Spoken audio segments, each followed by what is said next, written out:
Muy buenos días.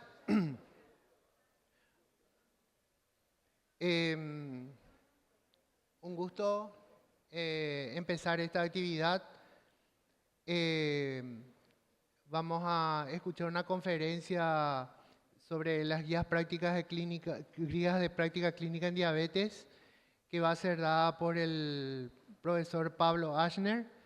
Él es especialista en medicina interna, especialista en endocrinología, profesor asociado de endocrinología en la Facultad de Medicina de la Universidad Javeriana, asesor de investigaciones en el Hospital Universitario San Ignacio y director científico de la Asociación Colombiana de Diabetes.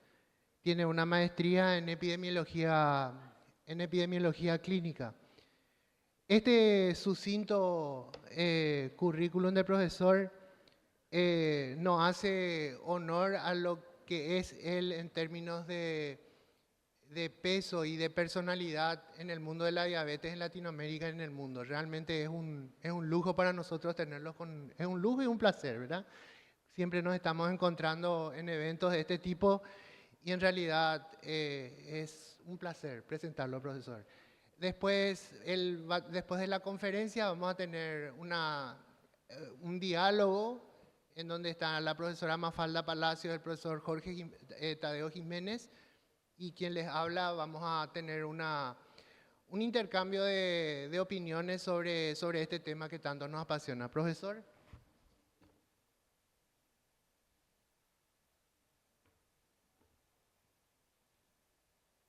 Bueno, muchas gracias por la introducción. Realmente el honor es mío de estar aquí con ustedes.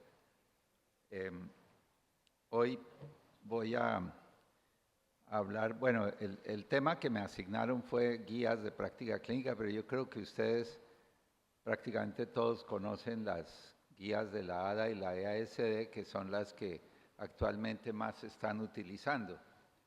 Así que pensé, aunque sí les voy a mostrar algo de lo que estamos haciendo, pensé que sería interesante abordar un tema específico dentro de las guías que se prestó para un simposio en el Congreso reciente de la ADA, un simposio que me pareció bien interesante porque habla sobre o trata del enfoque inicial, cómo debemos manejar a la persona con diabetes en su primer contacto, a qué le debemos dar más énfasis, en qué nos debemos enfocar. Y se plantearon 4 opciones. Perdón.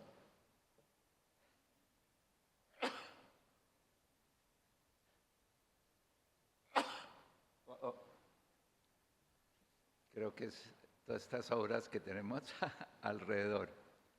Esas son estas 4 opciones que ven ustedes ahí. El manejo de la obesidad debería ser la prioridad, o buscar la remisión. A eso no me voy a referir porque me referí ayer por la mañana en mi presentación. A enfocarnos en la prevención de las complicaciones o en el ya bien conocido enfoque del control glucémico. Y los participantes en este simposio fueron, para el manejo de obesidad, la doctora Jastreboff, que es experta en obesidad de la Universidad de Yale. En remisión, pues como mencioné ayer en la mañana, el doctor Taylor del Reino Unido. Para la prevención de complicaciones, una buena amiga, la doctora Rupa Mehta, que trabaja en México. Y finalmente el control glucémico, el doctor David Nathan, que creo que es conocido por todo el mundo y ha participado en prácticamente todas las guías de la ADA. Entonces comencemos por lo que propone la doctora Jastreboff con relación a, primero que todo, enfocar obesidad. Esta lámina ya se presentó ayer en la excelente conferencia sobre obesidad, pero no quita recordar que dependiendo del grado de pérdida de peso que se pueda obtener en una persona con diabetes o sin diabetes, se puede mejorar una serie de condiciones relacionadas con obesidad, Con perder el 5% ya se puede mejorar la hiperglucemia y en particular, como veíamos ayer por la tarde, se puede lograr una mayor tasa de prevención primaria, o sea que perder más del 5% evita que alrededor de un 50% de los pacientes progresen a diabetes. Cuando se pierde hasta el 10%, se puede también corregir la dislipidemia, el hígado graso de origen metabólico, el síndrome de ovarios poliquísticos, etc. Ya cuando uno va llegando al 15% de pérdida de peso, se puede reducir el riesgo cardiovascular y más del 15%, como veíamos ayer también en otra charla que di, se puede lograr remisión de la diabetes por un tiempo bastante significativo. Y para eso mostraba la doctora los medicamentos que se han venido utilizando con el grado de pérdida que se puede obtener y con estos dos últimos que están ahí, que ya son de la familia de los análogos de GLP-1, que ya está mostrando una reducción de más del 15%. Antes esto era muy difícil de lograr con fármacos. Obviamente siempre hay que combinarlos con cambios de estilo de vida. Ahora lo estamos viendo con estas nuevas familias y de hecho este es un pipeline de lo que hay y lo que viene en términos de manejo de obesidad con fármacos en esa línea de los agonistas del receptor de GLP-1 solos o combinados. Como ven ustedes ahí, pues los primeros dos ya están aprobados, la GLP-1 solo, que el semaglutide es el que va a la cabeza, los combinados de GLP-1 GIP, como el tirzepatide, que también ya está aprobado y está en uso, pero tenemos también la combinación con amilina, con glucagón, GLP-1 con glucagón, triple, o sea, GIP, GLP y glucagón, el oral, que también ya está disponible. Estos son los que vienen a futuro, que son más de lo mismo hasta cierto punto, aunque aquí hay algo interesante y es que ya hay un desarrollo de agonistas receptores GLP-1 doble mensual, lo cual va probablemente a mejorar adherencia y desocupar el bolsillo, pero es algo que a futuro suena muy interesante. Y esto es más o menos lo que hasta ahora sabemos, o sea, el promedio de pérdida de peso que se ha logrado en estudios clínicos controlados, donde, como mencioné antes, está a la cabeza, bueno, ya no me puedo devolver, el tirzepatide, que es el que ha mostrado mayor pérdida de peso hasta el momento, pero todavía faltan estudios clínicos a mayor largo plazo y el tiempo lo dirá. Adicional a la pérdida de peso, como vemos en este estudio con semaglutide en la dosis máxima 2.4 miligramos, también hay beneficios en términos de control metabólico. Ahí vemos la reducción que se puede lograr con hemoglobina glicosilada, en presión arterial, en colesterol total, que entre otras cosas va en el sentido opuesto, pero no es una reducción realmente significativa, aumenta el HDL y reducen los triglicéridos. Y esto se ha traducido en estudios clínicos con desenlaces duros, como es el caso de reducción de muerte y de MACE, de enfermedad cardiovascular. También una disminución de los síntomas de falla cardíaca y progresión renal. Esto todo se ha demostrado con semaglutide. Y lo mismo con tirzepatide, que como decíamos, el que más pérdida de peso ha logrado, más del 25% en casi 40% de los participantes con la dosis máxima de 15 miligramos, y de nuevo cambios metabólicos favorables en su mayoría, con excepción del colesterol, que se reduce el colesterol va en el sentido adecuado, se reduce un 7.4%, la presión arterial, el HDL aumenta, los triglicéridos bajan, y todo esto se traduce por ahora, porque no tenemos todavía los estudios completos con tirzepatide, en cambios en desenlaces duros, en prevención primaria y secundaria, y uno que acaba de salir recientemente, que es una mejoría del síndrome de hipopnea-apnea nocturna. Es importante tener en cuenta que no se reduce la misma proporción de peso en personas con y sin diabetes, y todavía no se sabe por qué. Las personas con diabetes pierden menos peso en igualdad de condiciones en cuanto a tiempo y dosis. A la derecha ven ustedes en azul lo que se pierde con semaglutide 2.4 miligramos en personas con diabetes, casi un 10%, comparado con casi un 15% en personas sin diabetes. Repito, no sabemos por qué, pero el llamado es a un manejo temprano. Entre más temprano es probable que se obtenga una mayor pérdida de peso. Esto, obviamente, siempre con cambios de estilo de vida. Es algo que hay que advertirle al paciente. Esto no es milagroso, ni actúa independiente, ni quema grasa. Es básicamente un efecto sobre el apetito que permite llevar una dieta hipocalórica adecuada para perder peso. Luego tenemos entonces la prevención de complicaciones como el primer enfoque. Es decir, lo que tenemos que pensar primero es cómo evitar que el paciente llegue a tener complicaciones. Y esto lo presentó, como dije antes, la doctora Rupa.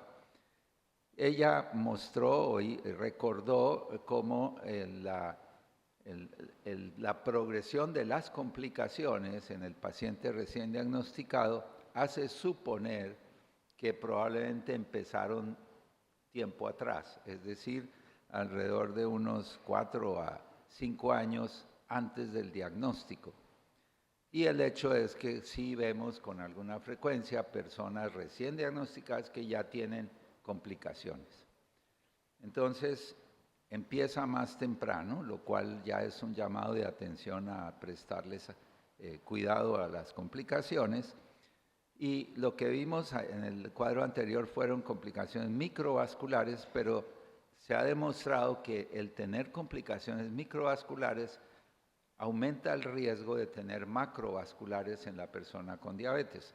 Este es un estudio interesante, es una cohorte del Reino Unido, donde se ve al extremo izquierdo cómo en esas diferentes barras son la incidencia de eventos cardiovasculares dependiendo de si tiene 1 o 2 o 3 complicaciones, que es la barra morada, en personas que mantienen su hemoglobina glicosilada por debajo de 7, que tienen la presión arterial por debajo de 140/90 y el colesterol LDL por debajo de 97 o de 100. A pesar de eso, repito, entre más complicaciones tengan microvasculares, mayor es la incidencia de eventos cardiovasculares.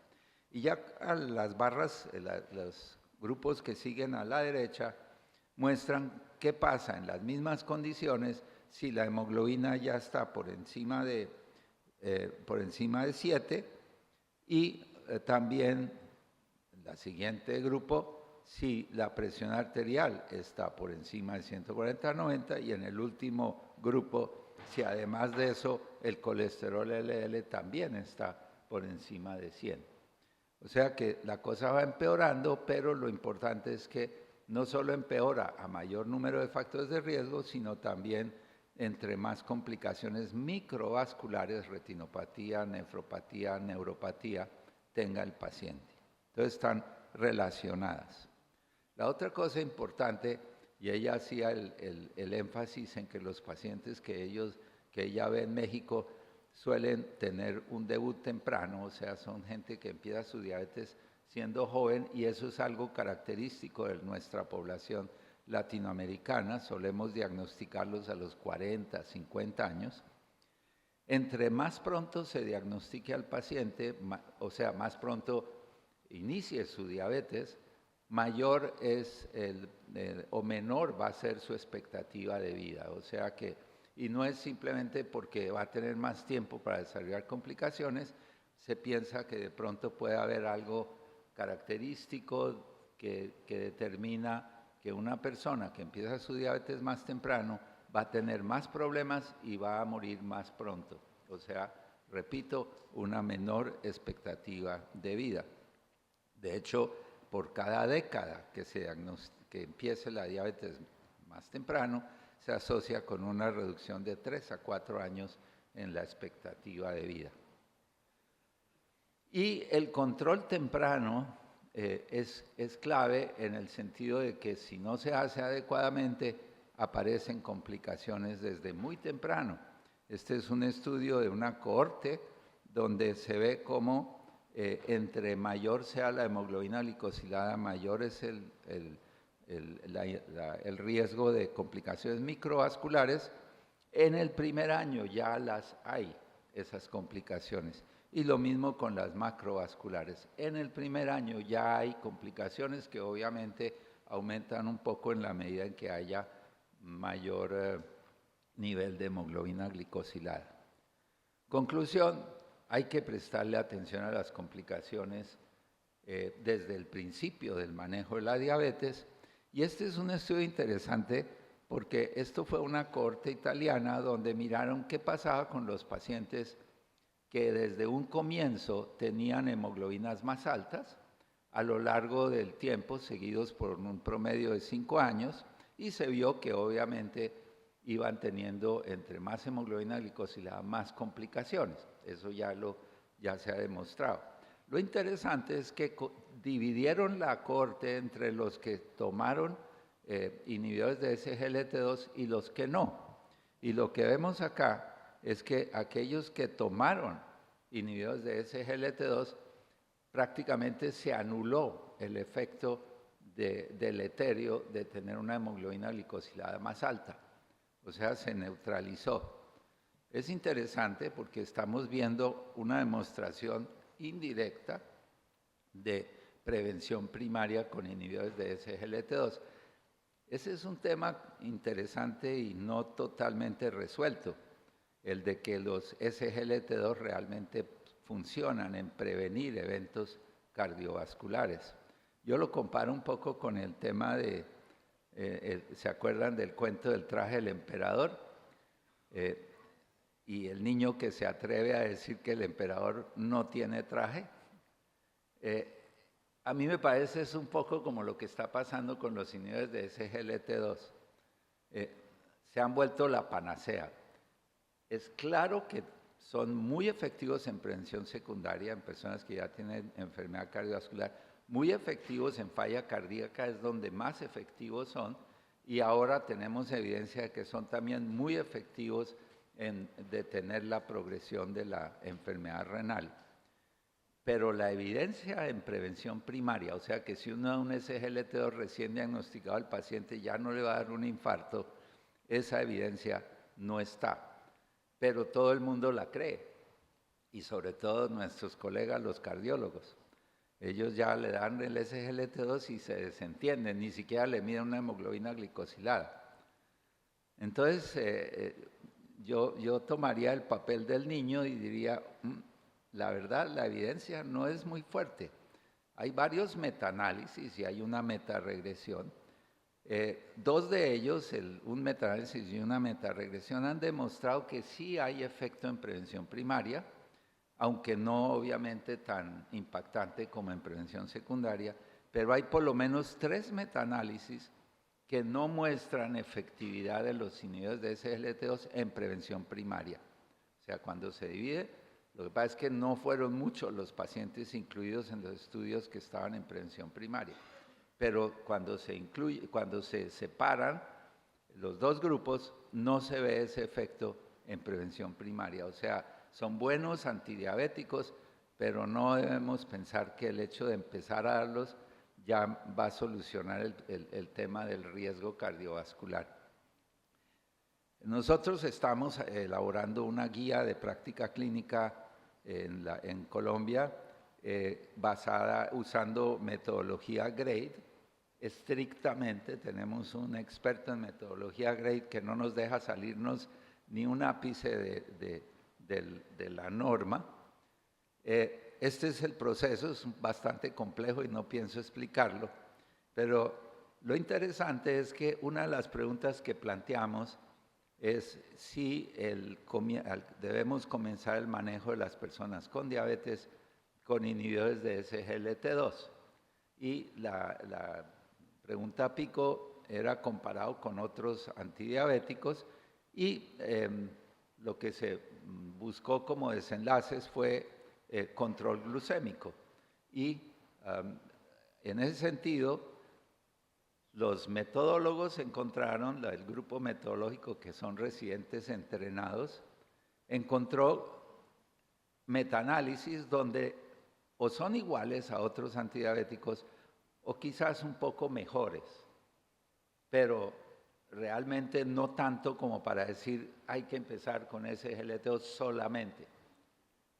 Eso fue lo que mostró la evidencia. Sin embargo, cuando tuvimos la reunión para hacer la recomendación, la propuesta de ellos fue, debe comenzarse el tratamiento de diabetes tipo 2 con inhibidores de SGLT2.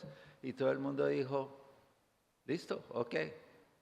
Entonces, ahí yo tomé el papel del niño y dije, un momentico, pero la evidencia no está mostrando eso.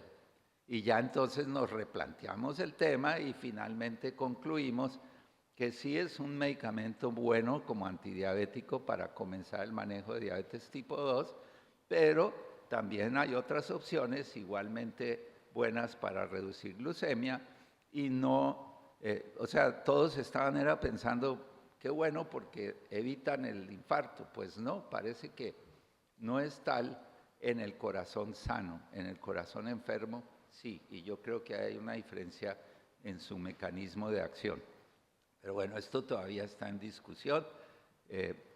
Obviamente la doctora Rupa no armó esta discusión porque ella quería probar que sí hay que prevenir complicaciones.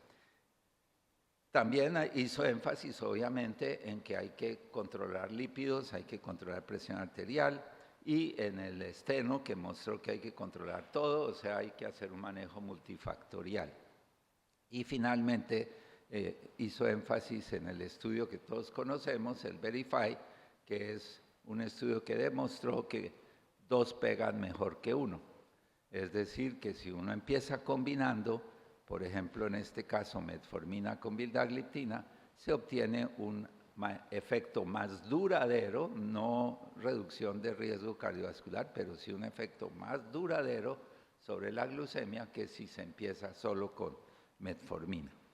Y esta fue la lámina final que mostró que hoy en día la tendencia es a considerar esta tríada de metformina, inhibidores y GLP-1, pero repito, en prevención primaria tiene su discusión.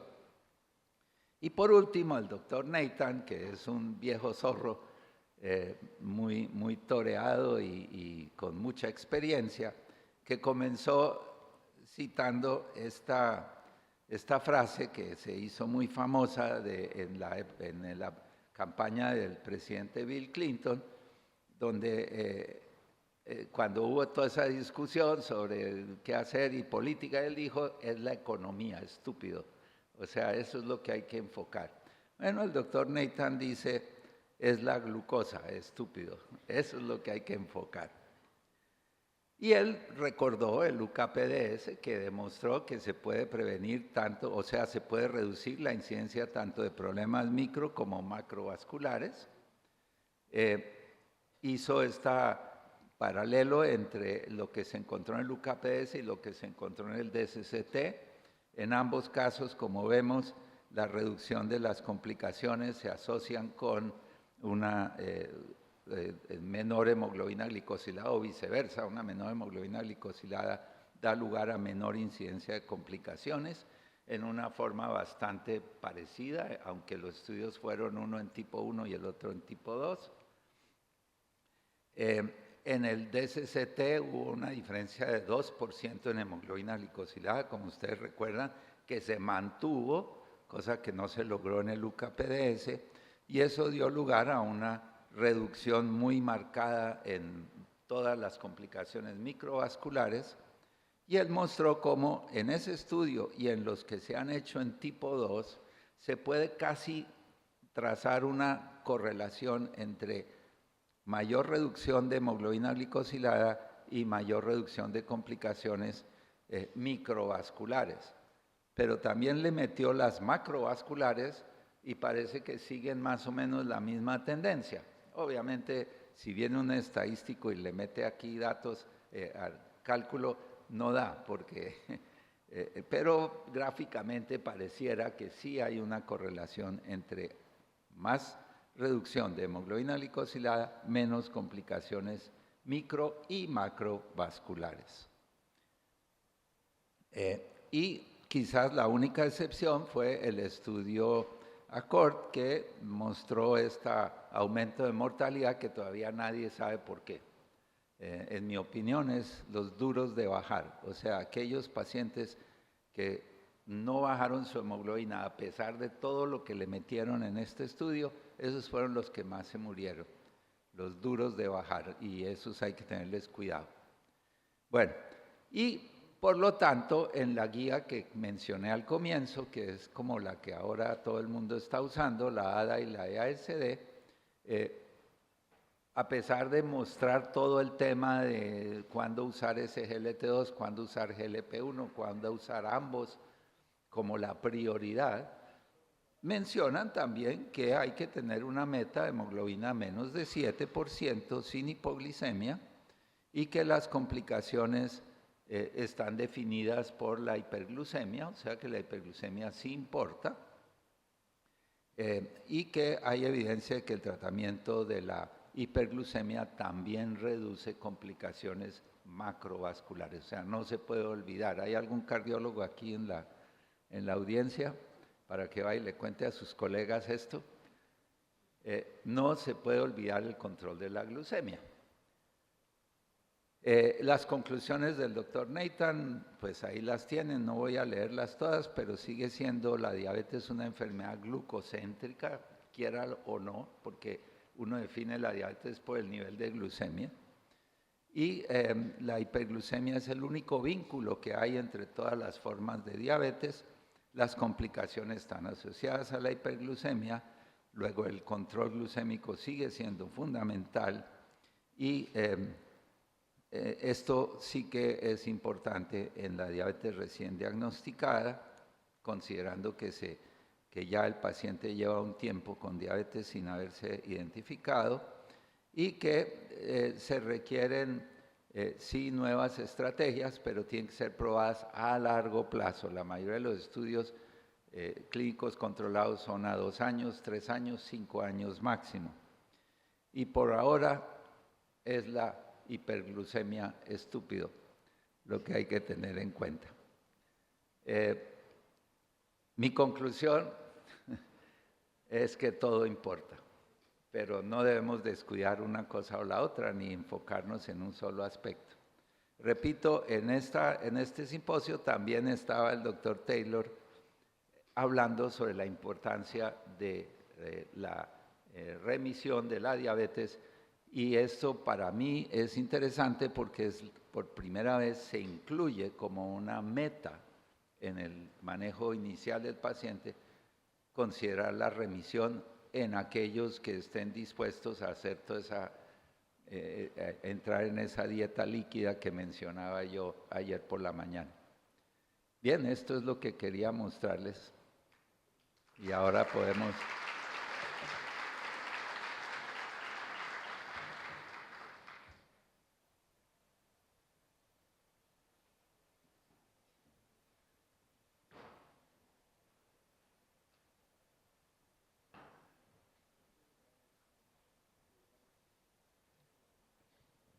Bueno, profesor Jiménez, el profesor Jorge Jiménez, la profesora Mafalda Palacios están invitados a compartir ahí el escenario con el profesor Ashner. Bueno, a mí no me había quedado muy claro cuál iba a ser la dinámica de esto, ¿verdad? Entonces no tenía también un rol, pero ahora me autoadjudico el rol de coordinador de esta sesión, ¿verdad? Muy interesante la presentación sobre las tendencias y creo que expresa un poco de las dudas que tenemos todos los días en el consultorio, en el manejo de nuestros pacientes, cuando tenemos que decidir si darle o no darle un producto. Yo quiero empezar, voy a aprovechar mi posición privilegiada en plantear esta duda al panel. Las guías en general no han cambiado mucho en cuanto a las metas de control glucémico. O sea, sigue siendo menos del 7% en líneas generales. Algún grupo no tan frágil, incluso menos del 6.5%. Pero eso, hasta donde yo tengo entendido, venía un poco de ese temor que nos dejó el ACOR.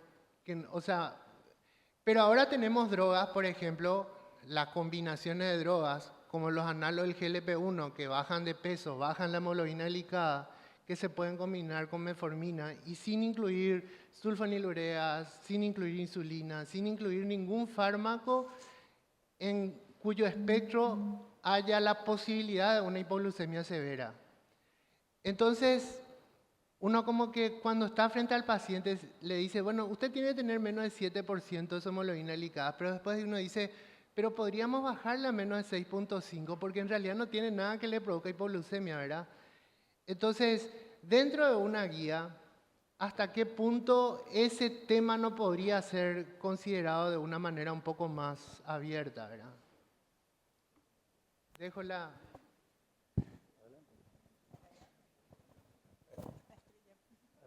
Bueno, el 7% salió justamente de estudios como el UCAPDS y el DSCT porque eso fue lo que lograron alcanzar. Y como tú bien dijiste, eso fue con lo que llamamos drogas viejas, sobre todo sulfonilúreas y el peligro de hipoglicemia, que no es solamente que causen hipoglicemia, sino que por el temor a la hipoglicemia las dan en dosis insuficientes. En mi país ya no tanto, pero sí veía uno pacientes tratados con 5 miligramos al día de glibenclamida por el miedo a la hipoglicemia y entonces estaban maltratados. Entonces, tú tienes razón, si eso se reprodujera de nuevo con los medicamentos actuales, de pronto se logra un nivel más bajo. Cuando lo intentaron con estos medicamentos, como en el ACORD y en el Advance y el BADT, pues no lo lograron, no pudieron bajar menos de 7 y en el ACORD hubo este tema de la mortalidad que no tuvo nada que ver con hipoglicemia. Le han analizado por todos los lados posibles y la verdad no se ha podido entender qué pasó. Luego, 7, repito, es una meta pragmática. No es obviamente la meta ideal, porque la meta ideal es menos de 6,5, que estaría por debajo del nivel diagnóstico, e inclusive hasta llegar a 6, que es el valor superior normal. Pero en la práctica no es fácil. Yo personalmente, mi enfoque es que le doy al paciente el tratamiento con meta de menos de 7. Si baja espontáneamente a 6 o lo que sea, pues mejor todavía. Si no lo logra, podría uno pensar en tratar de lograrlo mejor sin hacer daño. Daño en cuanto a eventos adversos y daño al bolsillo, porque tampoco se justifica meterle 3 o 4 drogas para forzarlo a tener 6%. Profesora Palacios. Sí, todo lo que dice Pablo, totalmente de acuerdo. Además, honestamente, tengo que agradecer una puesta al día realmente muy buena y puesta en contexto y muy sencillamente que nos ayuda a clarificar muchos de los conceptos.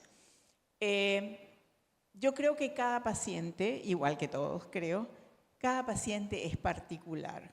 cada paciente uno se pone una meta. Si yo tengo un paciente que tiene menos de 40 años, ¿verdad? Y que tengo todas las posibilidades económicas de poder mantener, inclusive tratar de conseguir la remisión de la diabetes, voy a por ella, ¿verdad? Pero si yo tengo un paciente de 70 o 75 años, donde su expectativa de vida, considerando todas sus circunstancias, ¿verdad?, es de 5 o 10 o 15 años, entonces, sí, ese es el tema, ¿verdad? Poner en riesgo a ese paciente, pero acordando y diciendo, teniendo en cuenta lo que dijiste con respecto a las drogas que tenemos. Si yo le voy a dar agonista GLP-1, le voy a dar metformina y le voy a dar inhibidores SGLT2, yo estoy segura que no tengo riesgo de hipoglucemia. El mejor control posible sin riesgo de hipoglucemia. Entonces, está bien, está perfecto, pero lo que pasa es que se tiene que individualizar en cada paciente qué buscas. E inclusive hay gente que no me mira muy bien cuando yo digo que hay un paciente con 40 años que si yo no consigo los objetivos con el peso, me voy a una cirugía bariátrica, ¿verdad? Porque yo sé bien que a largo plazo ese paciente va a disminuir su riesgo cardiovascular completo. Profesor Jiménez. Sí, en primer lugar es un gusto compartir con entrañables amigos, amigas, la mesa, incluido el coordinador. Realmente, y gracias al comité organizador por ponernos, le decía al doctor Escurra, presidente de la Sociedad y del Congreso, que no sabía muy bien qué deseaba de nosotros cuando nos invitó a estar acá en este panel. Y ahora, y le decía también a Pablo, con quien nos une la línea de tiempo hace mucho tiempo, valga la redundancia, y es un gusto escucharle en su elegante y bien decantado análisis de la evidencia, que realmente lo puso, como siempre ya nos tiene acostumbrados, a escucharlo así, a poner tan sencillamente, como decía Mafalda hace un rato, esta apuesta de qué hacemos realmente. Y en eso este pequeño comentario me ayuda eso de la línea de tiempo en la que estoy en 3/4 de tiempo, y la línea de tiempo que llevamos en la especialidad, por lo tanto, ¿verdad? Y hace que no podamos ignorar, como dice el doctor David Nason, en esa sesión y en otras más, no podamos olvidar que tenemos que hacer clínica, tenemos que hacer interrogatorio, tenemos que situarnos clínicamente en el paciente y personalizar, como acaba de decir Mafalda.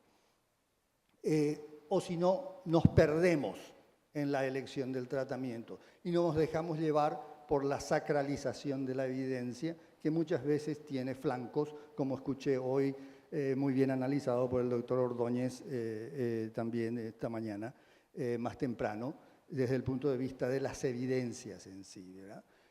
Siempre tienen su lado de sesgo y su lado de su flanco, un flanco débil que tenemos que aprender a tamizar la evidencia.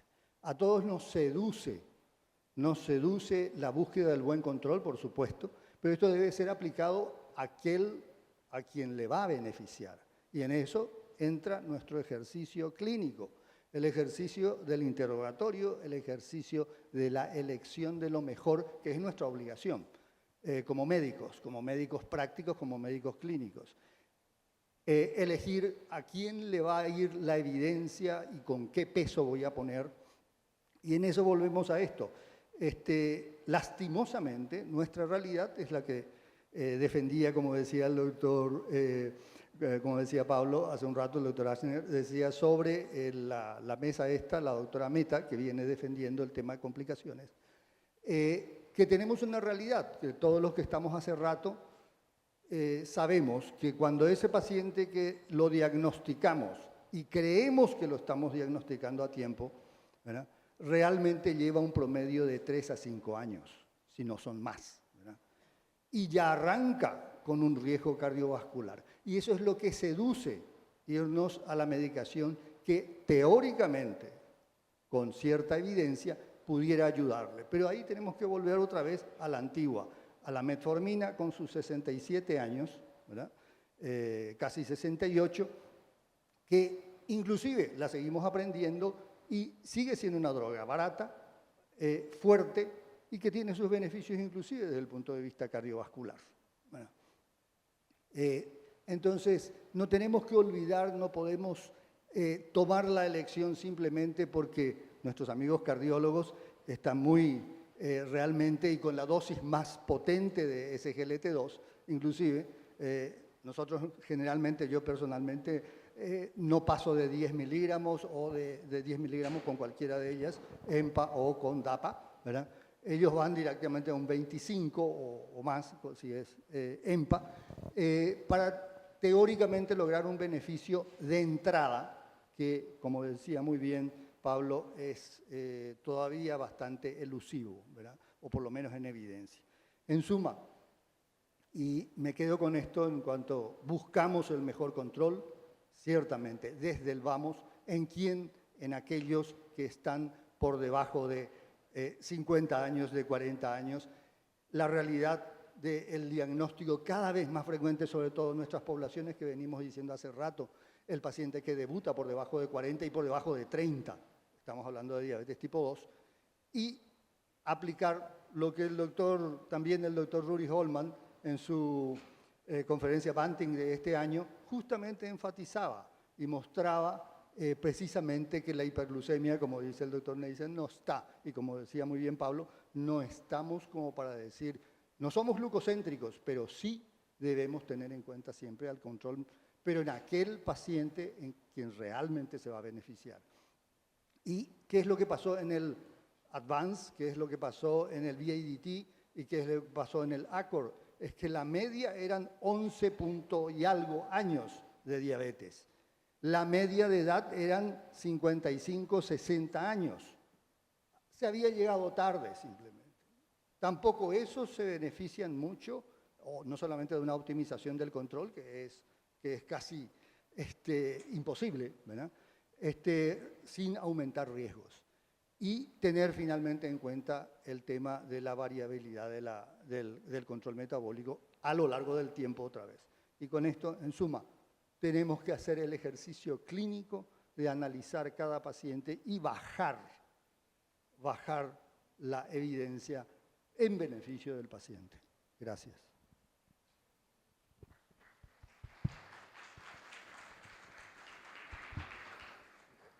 A mí me gustaría volver a reintroducir algún comentario, o sea, más que comentario, una pregunta al panel, cargando un poco más, profundizando un poco más el tema de SLGT2, ¿verdad? De lo que parece en el consultorio y de lo que de hecho está escrito en mucha de la evidencia escrita sobre SLGT2, es que como hipoglucemiante en sí no es un hipoglucemiante demasiado potente. O sea, si uno pretende manipular con los SLGT2 la hemoglobina glicada, no es mucha la respuesta que uno tiene. Tampoco esa famosa curva de descenso de peso que se ve con los SLGT2 es tan real en la vida real para ser, digamos, redundante en la terminología. Entonces, ante esa evidencia, es indiscutible la evidencia que hay detrás de la prevención cardiovascular secundaria. Eso no lo vamos a discutir, creo que todos prescribimos con eso en mente, ¿verdad?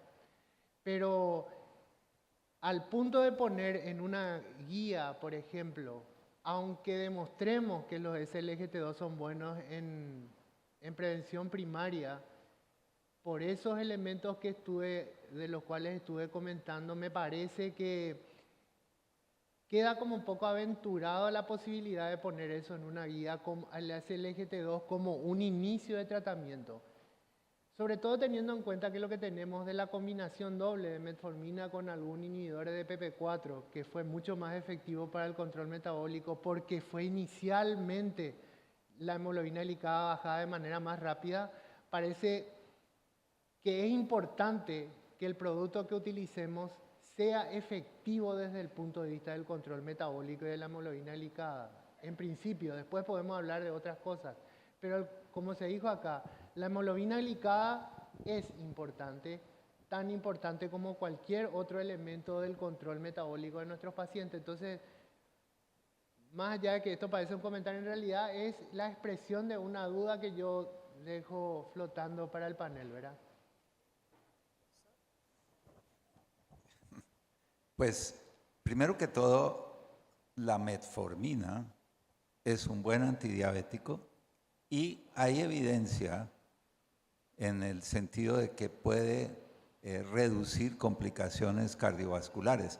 En el UCAPDS, el grupo que usó metformina tuvo una reducción en los primeros 10 años de muerte y de infarto que no se logró con los otros brazos de sulfonilurea y el de insulina.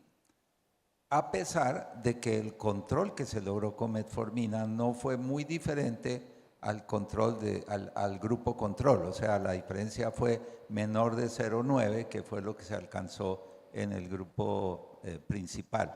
Es decir, la metformina con menor reducción de hemoglobina glicosilada logró prevención macrovascular de eventos cardiovasculares y no microvasculares porque la reducción de la hemoglobina no fue suficiente.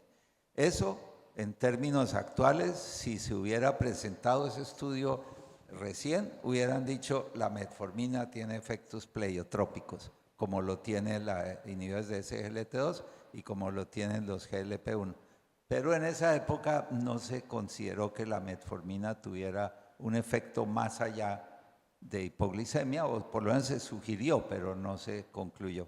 Entonces la metformina, por ahora, difícil reemplazarla, a no ser que haya clara intolerancia aún a la forma de liberación lenta.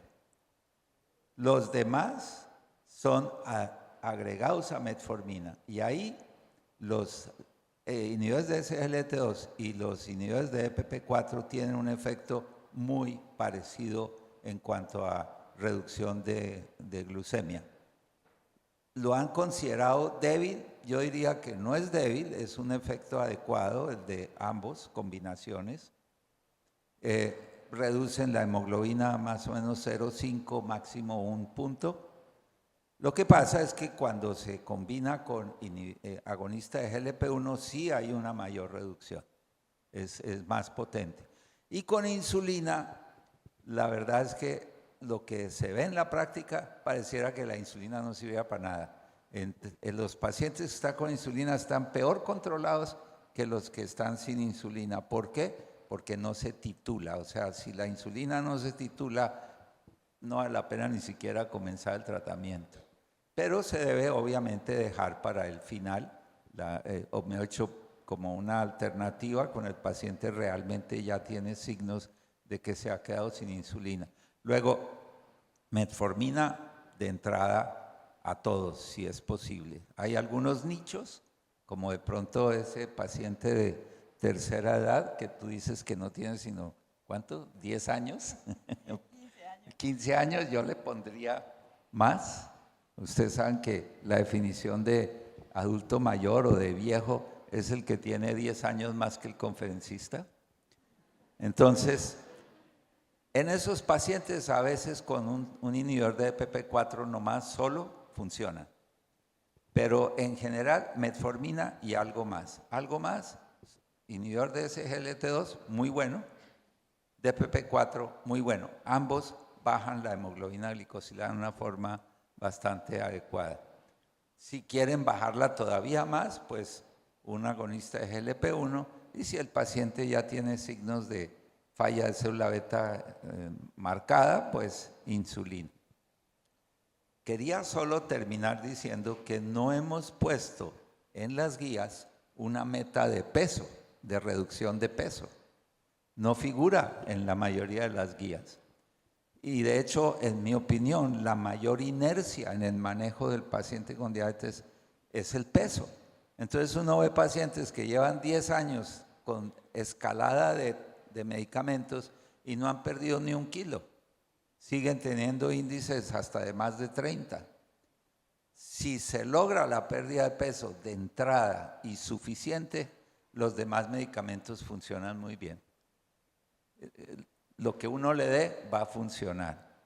En ese sentido, yo estoy un poco más a favor de la doctora Yastrepov en este simposio, en el sentido de que es el objetivo inicial, fundamental y no negociable, es pérdida de peso.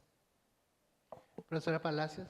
Sí, totalmente de acuerdo con lo que dice el profesor. El tema es el siguiente. Volver a insistir nada más con respecto a lo que comentabas, de que la terapia combinada de entrada es muy importante. Es simplemente poner énfasis en eso. Ahora, ¿qué vas a combinar? Es individual en cada paciente. En los adultos mayores, yo he trabajado mucho con adultos mayores, en los adultos mayores es muy buena idea cuando el control metabólico se consigue, que ustedes saben que hemoglobinas glicadas somos un poquitito más laxos, hasta 7.5. En general se maneja muy bien con inhibidores de DPP4 más metformina. Y lo que sí quería llamar la atención es en cuanto a la intolerancia a la metformina.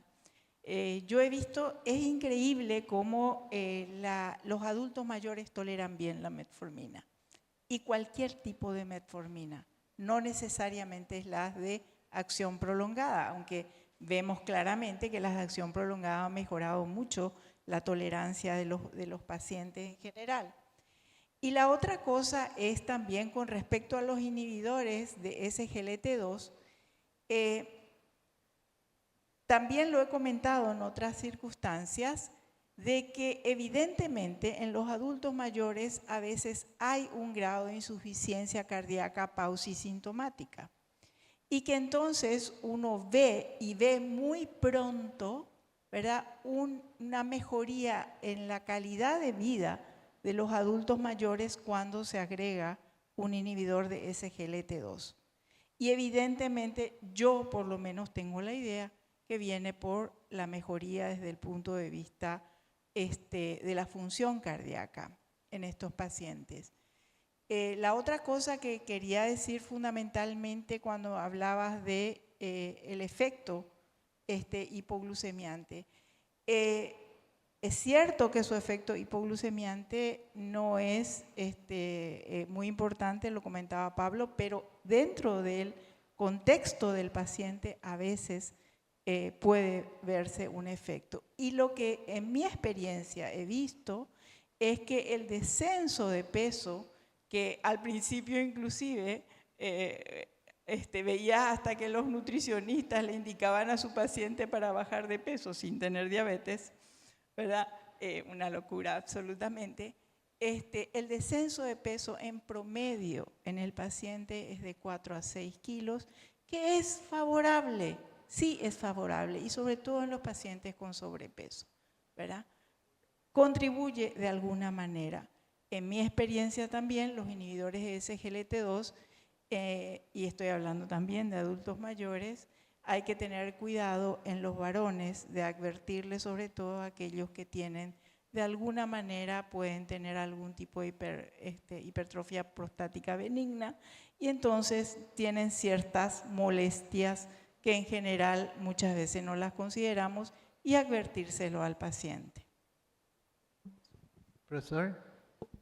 En el mismo sentido, suscribir todo lo que se está comentando y insistir en este aspecto, otra vez, perdón machaconamente, en el tema del análisis clínico ante quién estoy para tomar la decisión. Y ciertamente, metformina y sobre ello el criterio que viene de hace tiempo, la suma, el add-on, no retirar. Y trabajar sobre la medicación, no precisamente de una forma porfiada hasta que esto no vaya más, la antigua falla secundaria y después voy progresando, sino hacerlo activamente y volver a situarnos en el paciente, ante el paciente que lo tengo delante Y si es un paciente con antecedentes familiares de riesgo cardiovascular, si tengo un paciente con sobrepeso, obesidad, hacer el énfasis en el peso, como dice Pablo y como dice Mafalda.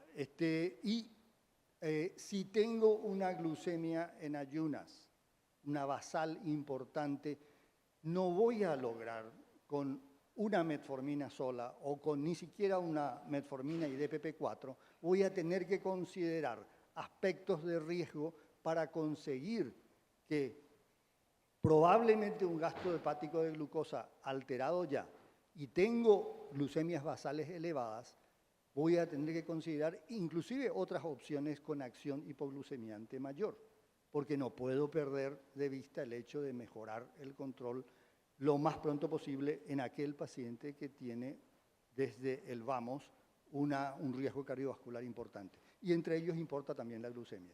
Y ahí echo mano al tremendo arsenal terapéutico, sabiendo, por ejemplo, que un SGLT2 no lo voy a poner, como dice muy bien nuestro coordinador, no lo voy a poner por su efecto hipoglucemiante o por su acción sobre la glucemia. No baja más de 0,3, 0,5, por ahí está el efecto, nada más. Y realmente no lo voy a poner a un DPP-4 que es débil.